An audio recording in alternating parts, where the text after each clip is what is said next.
উত্তরের জেলা পঞ্চগড়ে নেমেছে হাড় কাঁপানো শীত। ৩ দিন ধরে বয়ে যাচ্ছে মৃদু শৈত্যপ্রবাহ। শীতে বিপর্যস্ত জনজীবন। এ নিয়ে বিস্তারিত জানাতে আমাদের সাথে যুক্ত হচ্ছেন সহকর্মী আবু সালে রায়হান। রায়হান, আজকে পঞ্চগড়ের তাপমাত্রা কত আর শীতে দুর্ভোগ কেমন দেখছেন জানাবেন।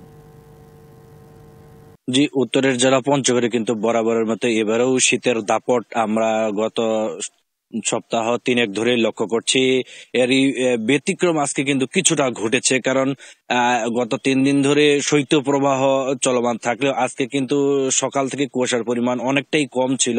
সেই সাথে আমরা দেখেছি যে সকাল ৮টার পর থেকে কিন্তু সূর্যের দেখা মিলেছে, ফলে জনমনে কিন্তু গত কয়েকদিনের তুলনায় কিছুটা স্বস্তি ফিরেছে এবং মানুষজনের যে শীত তীব্র টানা শীতে যে তাদের যে একটা দুর্ভোগ, সেই গত কয়েকদিনের দুর্ভোগটা থেকে কিছুটা জনমনে স্বস্তি ফিরেছে। এবং প্রতিনিয়তই কিন্তু এ জেলায় সর্বনিম্ন তাপমাত্রা রেকর্ড করা হয়, এবারও কিন্তু ব্যতিক্রম নয়।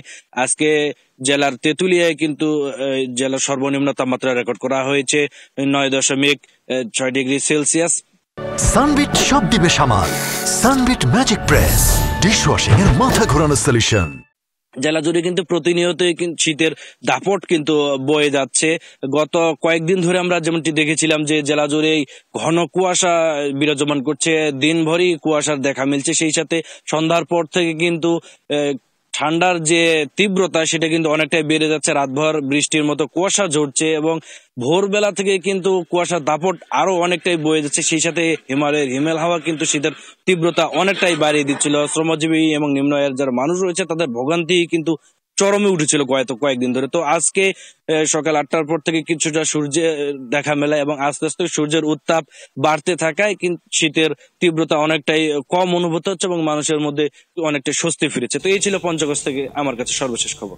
রায়হান, ধন্যবাদ আপনাকে।